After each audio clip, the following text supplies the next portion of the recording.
Fleetwood Mac, my roommate's dead. Fungus fermentation. Another Wonka reboot, JFK's assassination. It's not my favorite topic, just my brain's current fixation. Hyperfocus. Hyperfocus, a neurodivergent podcast. Hi, everybody, and welcome back to another episode of Hyperfocus, a neurodivergent podcast. I am here with New York City-based comedian Max Fine. Howdy. Thank you for being here. I Hey, appreciate thank you it. for having me on Of this rainy course. Tuesday. It's starting to get light outside, it looks like. No, it doesn't. That's a lie. I don't know why I said that. No, we're just in like perpetual darkness. I know, I'm so over it. Yeah, they said there was going to be a storm, and I thought it was going to be a Tonight? snowstorm. No, I think this is it. Good. I'm so fucking out of it already. I'm yeah, sorry. Same. Yeah. No, you just said it was Tuesday, and I was like, is it Tuesday? Is it Tuesday? It is Tuesday. Okay, cool. No, cool, you're cool. right. You're Cool, right. cool, I had cool, to do cool, like cool, a double cool. take, so I was like, I can't remember. But yes, thank you for doing Thank you for having me. I'm so happy to be here. Good. Me too. And okay, so before we get into our topics, so your topic is going to be seeing kids. Yes. And then mine a bit later will be about my favorite band of all time, Foxy Shazam. But before we get into that, I like to start off the podcast with like letting you talk about your experience being neurodivergent. Oh, wow, what a loaded question. No, I'm kidding. This was in the PD. No, I This know, was in I the know, doc. I know it was. I don't know. It's just because my whole thing with it is like, so basically I've got like severe OCD, wild anxiety and depression that is like, it used to be manic depression, and I guess now they've changed the name. I've never heard of manic depression. Pretty cool, huh? Yeah, that sounds like an oxymoron. Really? I Yeah. think so. The idea being that like, it's almost like bipolar. Okay. Right? So it's a lot of acting out and a lot of like, oh shit, can we curse on this? Yeah. Okay, I can't handle my life. I need to act out in a million different ways and just literally lose control of my brain for a little while. I haven't had one of those in a little while, which has been tight, but it's the most fun thing when it's happening. Like a long time ago, I dated someone who was bipolar type 2. So then I did a bunch of research on it to be like, is this I was like one of those people in like the subreddits that's like, I'm dating this person, and which most of the stuff is just like, no, that's just like a bad person you're dating. It has nothing to do with this. But from what I remember, people saying like the manic stuff was like real fun, but then it's what follows is like what's not so awful. fun. Yeah, because it's not even that it's fun. That's the wrong word. I do like the idea of for a little while I can't be in control, because a big part of like the OCD stuff is I need to find ways to be in control of everything that's around me. And when you get into a manic state, it really is just like, whatever happens, and I have no say in this. So it's like liberating, kind of, yeah. But it also like it's kind of the same reason I drank. Like I don't drink anymore. But I'd black out every night because it was like, I don't remember what happened. I could have done anything, but I don't have control, and that's kind of a relief. Oh. Yeah. I cut back like significantly, but I used to drink all the time. I blacked out all the time, but I trusted myself on it. Yes. Like I'd wake up and I'd be like, I don't remember what happened. And like, oh, you were great, you were fun, you were cool. I was like, awesome. All right, so like, I didn't have to worry. I never worried. It was mostly like, you fell asleep at the bar, or like there were a couple times I'd black out on the train and get my pockets cut out and like get my wallet You stolen. wake up at like in Coney Island or something. Rockaway Beach, actually. Oh, right. Well, if you're on the A. Yes, ma'am. When I lived in Bushwick, I would wind up there every now and then, and I wouldn't have a wallet. I wouldn't have my phone. I would be totally mugged. So it's like, you just got to hang out on the beach in the morning and just watch the sun come up. Wake up for It's the beautiful, sunrise. and I wouldn't get that if I didn't black out. Yeah. Yeah, so it's important to black out. Yeah. I advocate drinking.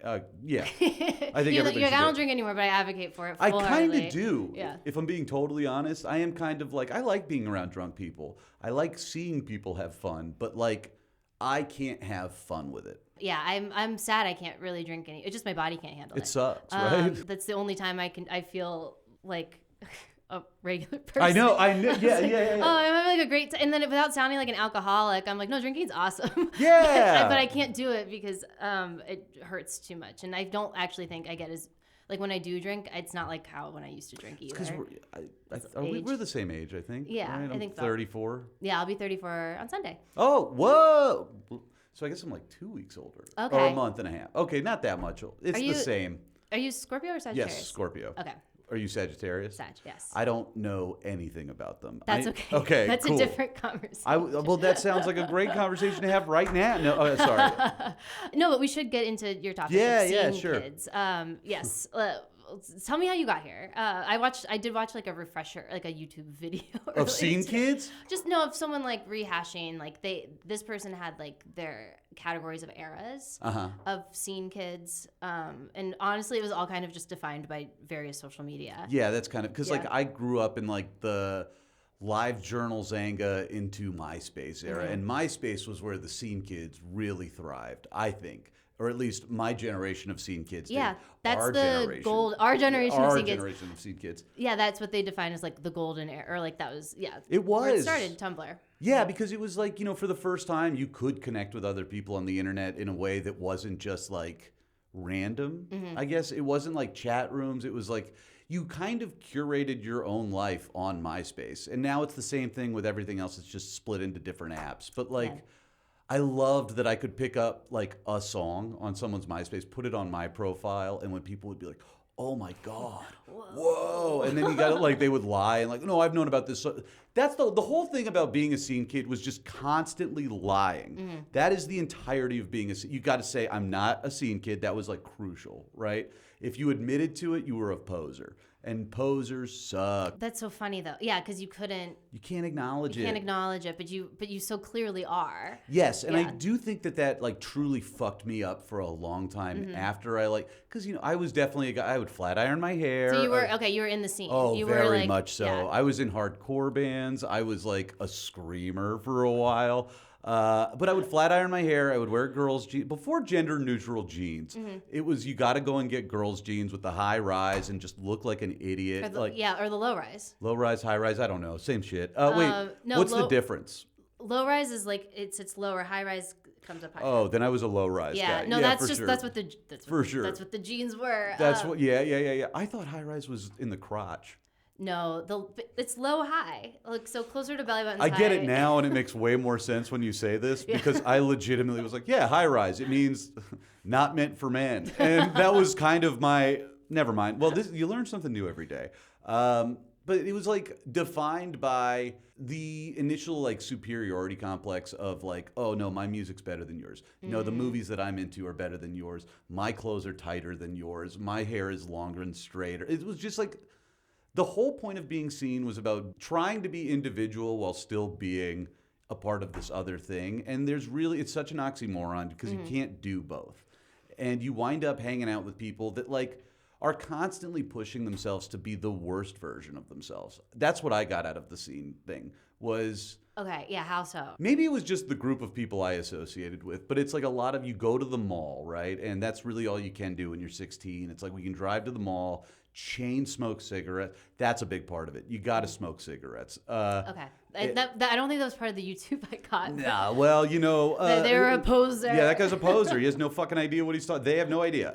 But yeah, so you would like chain smoke cigarettes outside the mall and basically just be a shithead. Like it was like the way that I expect people to act when they're drunk and in college is how scene kids hung out sober in Atlanta, where I grew up at least. Really? Yeah, it was a lot of just like yelling at people, not yelling at people, just like being mean, essentially. I was like always the butt of every joke, and I never felt like I fit into it because it was like I never got the tight enough clothes. I never got my hair straight enough. I was like a fat kid, so it wasn't like you couldn't look cool wearing girls' jeans when you're overweight.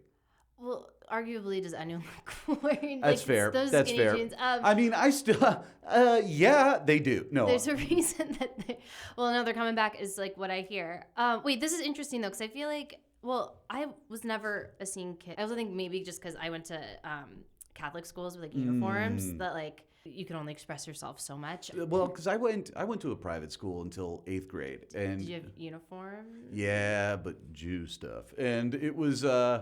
I don't know what the fuck that means, but it was just like yeah, for sure. There's no such thing as a Jew uniform. That sounds terrible when I say it out loud. What'd you have to wear? A polo shirt and khakis. It wasn't like anything intense, and It's like it was, but like on the weekends or after school, it was like this is where I get to be who I am, and who I was so fucking lame and so.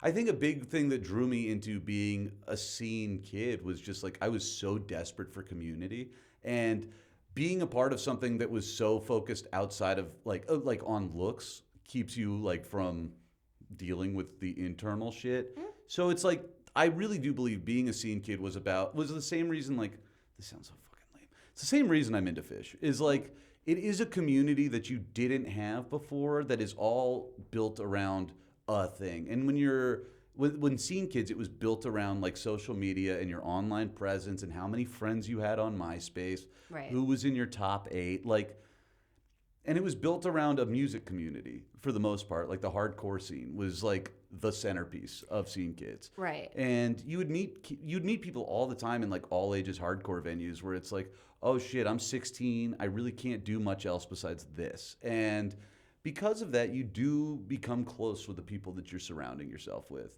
And I think that that's the biggest part of being a scene kid is who's in your scene. Right. Right?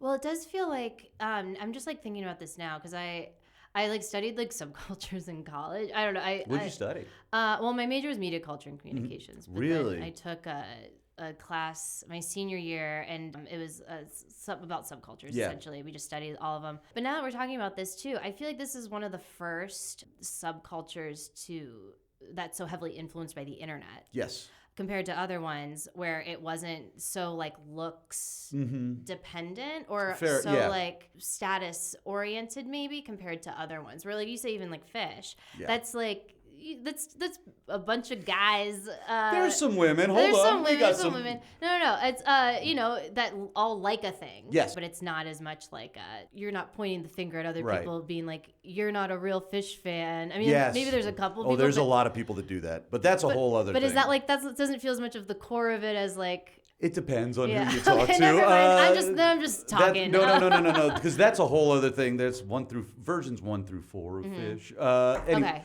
But anyways, the thing about like the scene kid thing was really though like I think that a lot of it had to tapped into the fact that like all in all, I think it's like when a lot of kids are depressed or sad and it's before the internet, it's really like. Yeah, I'm going to upload myself into MySpace, and I'm going to really tell myself everybody cares about what I have to say on the internet. Because like it was like when Facebook statuses were a thing, where it's like you've got to have the best, coolest status, so everybody talks to you and everybody thinks you're cool. And in reality, it's like we're all a bunch of 14-year-olds sitting outside of a computer, just like. Yeah, I really like the band Every Time I Die, and nobody else at my school does, so this is my community now, and that's that, right? Yeah. Like, I think that a lot of those and you would know this better than me, but it feels like the subcultures of, like, everything is just, everyone's lonely. Yeah, it's a big. Well, I think some subcultures it depends on what we're talking. Sure. It's such a broad statement. I know. Some are. I think if it's like around a common interest, and then others I feel like you're maybe like more outcast. So you kind of are like in a way forced to have this group of people because you just don't fit into like mainstream anything. I guess technically scene kids aren't like the mainstream, even though like all of that music was pretty mainstream like eventually, but then to create within it, it's like, oh, this is supposed to be a place for people that don't fit in, and then we're going to start making people within here feel like they don't fit in. But like every group does that. Well, it's hurt people, right? Like it's all of these people that didn't have friends in elementary school that are like, oh, cool, I've got some kind of status, or it's probably power dynamics, right? It's like, oh, everybody's adding me on MySpace, so I'm cool. I have the spikiest hair and, all that shit. And it really was a contest. It really did feel like a contest to be like, who listens to more music that no one else has heard of? Who's got this, that, or the other? And, who can pretend Donnie Darko is a good movie for longer? Like, that was kind of the whole thing, right? Of just trying to one-up people. And, you look back on it, and it's just like everybody looked like a fucking idiot. Everybody sounded like a dipshit. The hair was insane. The hair was insane. And, like, especially the girls would, like, they called it coon tails? Yes. Like raccoon tails. Yes, and, like, yes. I heard that on the video. I, like, did a double take. I'm like, what did she just say? It sounds like you shouldn't be able to say it, but it's raccoon tails. Yes. Their hair looks like raccoon, like, lines. And it's usually extensions or something Yeah. like that. Just like I forgot about that, and I was like, I didn't, because that was such a big, because like, you know, I always wanted like the choppy haircut or whatever. You had to go get your haircut at Tony and Guy. That was everything. The salon of like scene kids, I remember. And it was like a national chain, but we were like, no, we go to Tony and Guy. It's like a little thing. And then you look and it's like, oh, this is a whole chain. Anyways, but it was like, I wanted that so bad, and my parents were always like, we're not letting you do this. Like, that was my so big stupid. shit. Was like, my parents were always like, you're not wearing jeans that tight. You look like an idiot. Like, you can't wear a youth medium shirt when you're 5'10". Like, this is crazy. It's so funny too, because they say like obviously like fashion's like cyclical and stuff, and like things come back. No one's bringing this back. No one's bringing it. I'm like, it's ugly. It's so bad. It's so bad, and like, everything about it is bad in hindsight. Like, not just the look, but the music. So much music I pretended to like is just bad. Yeah, objectively bad. They were like 303's coming back. I'm like, oh my God. Who gives a fuck? 303. It also expanded like a broad range of music, more than you'd think. Like yes. It had like more hardcore and then emo, but also like this one type of music that was called nightcore. Oh, that's past my scene. That's past your but scene? I Okay. like anything that was like Skrillex? Skrillex's band from first to last, I was very into. Very, very, very into. Fun fact about Skrillex, he gave about half my high school HPV. But yeah, he was in a band called From First to Last that I fucking loved. And then when he started DJing, I was like, you've turned your back on us. You don't give a fuck about us. You don't care who what, you know, like, but there was a whole group of bands like that were all just loud for no reason. And like, I listen to it now, and I remember my dad being like, this sounds like somebody's dying, and being like, you just don't get it. And now I listen to it, and it's like, this sounds like somebody's dying, and it's not good. Yeah. And it's all just chug. It's like, I call it like sweaty guy music, because that's all it is to me, is just a bunch of bigger, sweaty guys running around a pit being like, yeah, I can beat the shit out of you, dude. And it's like, yeah, but we could just like call our moms and get over it, right? Like, it just feels like it's like the first time, and I say first time, it was the first time in my life where it was a bunch of people that don't know how to handle themselves trying to be people, I guess. And I think the internet kind of broke it. Too, because it was primarily like teenagers. Yes. So, yeah. Yes. And then there's always that weird 25-year-old that buys everybody beer, and it's like, Ted, I don't know what you're doing here, dude. Yeah, man, I'm thrilled that you're my friend, but you must be embarrassed, right? Like, it was just such a weird thing. And I do think that probably had a lot to do with, like, now that I'm thinking about it, it was probably a lot of older guys preying on vulnerable women. Because, boy, that was a big part of the scene, right? It was like, I was kind of I never got into sex or anything while I was a scene kid, but like I knew other people that were, and it's like, this is just all about like, how can I be risky? It felt like. Okay, that was another thing that I wanted to bring up. Because they mentioned it, and I forgot, like those like sex bracelets. Remember those? Yeah. That were like different colors. The rubber bracelets. And then if someone like broke it, then you had to like do that sex act. But the person was like, yeah, but we all just kind of like did it as a joke. And I just, who comes up with this stuff? Yeah, that's crazy. Because I forgot about that. I had a bunch of, because like you would go to Hot Topic and it'd be like, yeah, I just need a rack of rubber bracelets. And I didn't know what the whole sex thing was until I like got to a show and somebody was like, oh shit, you got a lot of bracelets on. And I was like, yeah, they're cool, right? And it's just like, you realize like how many little things. It's the thing with like bandanas in your pocket, right? Like each color bandana represents another sex act too, I think. Like, and what subculture for this one? Well, I said this thinking that this was definitely, oh boy, there's a cop right here. This video's going to look crazy. Well, oh yeah, look at this. It's even flashing the light. Anyways, what was it? Oh, I think that the bandanas may be a gay thing now that I'm thinking about it, like a cruising thing. Oh, maybe. I feel like I vaguely have heard of this. And it's like, I just can't it's too much work. It's too much work to keep up.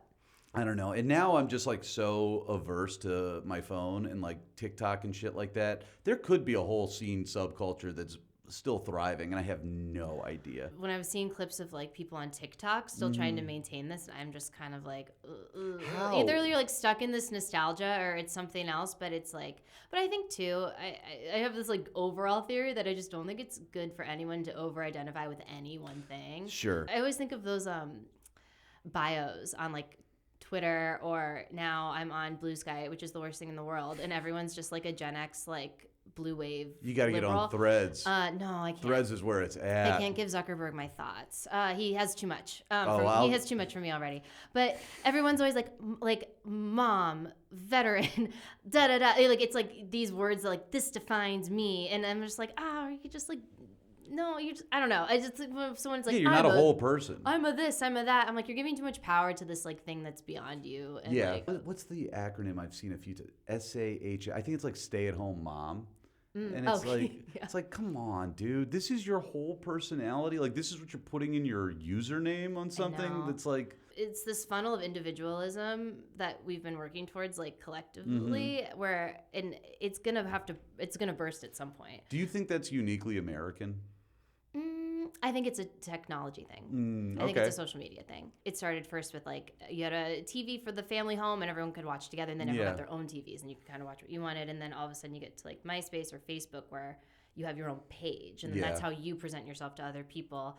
And so there's like this focus on individual, and now it's like every week there's a different like aesthetic, or it's all just nonstop. Like it's all, and it's nonsense. Yeah, it's nonstop. It's nonstop, and it's like nonsense. And I feel like it's gonna like explode at some point. I hope it does, but at the same time, I really waffle between like how important is the individual self and the collective, right? Like, and because I never really felt like I had a real home. I do think about that a lot, like how important is individuality, and should it be something that we keep celebrating like this? Because in the long run, like I feel like this is so depressing to think about, but it's just like when I think about like individuality is just like a big reason we are in kind of the shithole we're in as a planet. Oh, like, yeah, 100%. You know, and it really is this whole thing about like how do you make yourself feel important when in reality you're not. You know, none of us are. No one's important. Yeah. No one matters. Well, I also think, too, like, the more we focus on the individual, you drop collective responsibility, but you also feel more isolated. Totally. Again, it's like this circle back. It's like then you join, like, the scene kids, and then they make you feel isolated, too, because you're not as seen enough. But, then you kind of feel like you can only rely on yourself, or you, like, you kind of lose sight of that you can, like, rely on other people because you're just so focused on yourself all the time. And the way you go back is to, like, get people, like, together again. Yeah, and that's why Phish is really the best. I was about to say way back to Phish. Always back to Phish. And I think what's so special about it is nobody's there because they feel one way or another about anything. Like I've sat at Phish shows next to like hardcore MAGA people where I get on Facebook and I see what they post and I'm like, I fucking hate this person. But I will high five them at a Phish show all night long and hug them. And it's the only place where it's like, it's the only place where I'm like, this is pure and this is good and I need this all the time. Well, you need to find like those commonalities, and remember too that people are still people. Totally. Like as much as you like disagree with them, because it's hard for me too. And I think we got to such an extreme place of like being polarized. You know, some people would be like, MAGA people go to Phish concerts, so I'm not going because it's a MAGA thing, and it's not. Like, no, and I grew up in the South. It's like I know these people. These are people that I'm very close with a lot of the time, and it's just like.